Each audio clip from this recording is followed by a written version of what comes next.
여러분, 오늘의 토론 주제는 대북 불법 송금입니다.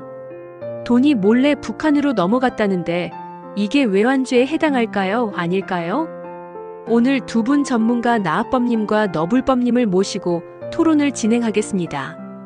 그럼 바로 시작하겠습니다. 너불법님, 왜 이게 외환죄라고 보시는지 강력하게 한 방 날려주시죠. 외국환거래법 제6조, 형법 제99조에 따라 적국에 군사상 이익을 제공한 자는 외환죄로 처벌받습니다. 2018년 경기도와 북한 간 스마트팜 사업 명목으로 800만 달러가 송금됐습니다. 수신처는 조선노동당 산하기구로 유엔 제재 대상입니다. 이건 단순한 교류가 아니라 국제법 위반이자 국가 안보를 위협한 행위입니다. 외환죄는 적국에 군사상 이익을 제공해야 성립됩니다. 스마트팜은 농업기술입니다. 군사적 전용 가능성 추측일 뿐입니다.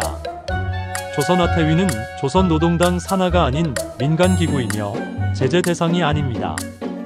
이 사건은 지방정부의 평화교류 시도인데 정치적 해프닝을 범죄로 몰아가면 남북관계는 얼어붙고 말 겁니다.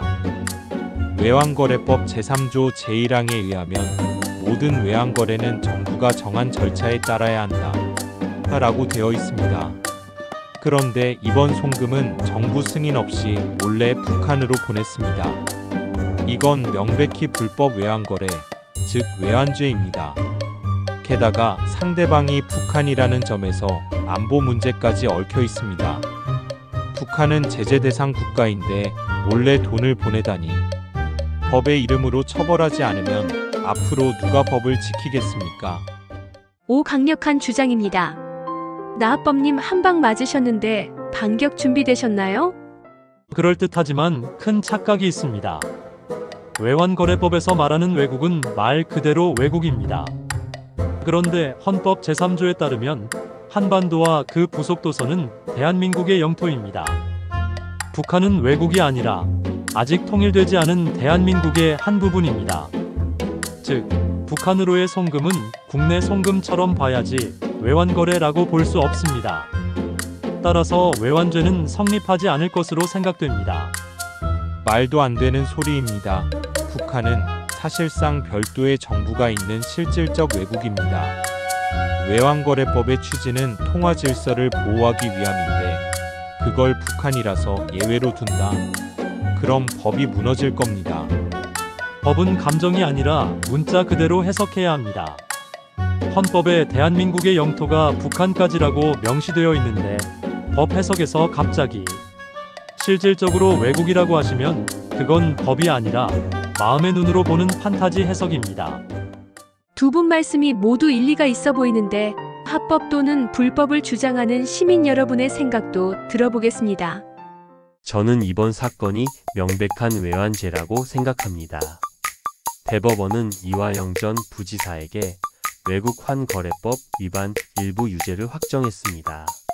시민단체는 이를 근거로 당시 도지사였던 인물이 보고 후 승인했다고 주장하며 외환죄 고발을 진행했습니다. 부지사가 유죄인데 최종 책임자인 도지사가 무죄가 될 수 있을까요? 저는 이번 대북 송금이 외환죄로 처벌될 수 없다고 생각합니다. 불우이웃 돕기는 좋은 거잖아요. 살기 어려운 시기에 못 사는 북한 좀 도와줬다고 이렇게까지 문제가 될 일인지 모르겠습니다. 역시 오늘도 양측 의견이 팽팽하군요. 나합법님, 너불법님 마지막으로 하실 말씀을 나합법님부터 해주세요. 법은 감정이 아니라 구조입니다. 외환죄 성립에는 세 가지가 필요합니다. 첫째, 고의성. 둘째, 수신자의 성격. 셋째, 군사적 전용 가능성. 이 세 가지가 모두 입증되지 않으면 형사처벌은 어렵습니다. 정치적 책임과 형사적 책임은 구분되어야 합니다. 그렇다면 묻겠습니다. 적국의 정의는 어디까지입니까? 군사상 이익의 기준은 누가 정합니까? 그리고 보고 후 승인이 사실이라면 그 책임은 어디까지 올라가야 합니까? 자, 오늘의 토론. 결론은 쉽게 나기 어려울 것 같군요. 외환죄가 성립할지 여부는 결국 법원 판례와 법 해석에 달려있죠. 하지만 확실한 건 돈이 어디로 어떻게 흘러갔는지는 투명하게 밝혀져야 한다는 겁니다. 법은 곧 판단을 내릴 것입니다. 하지만 정의는 국민이 결정합니다. 여러분의 생각은 어떠하신가요? 의견이 있으시면 답글해 주세요.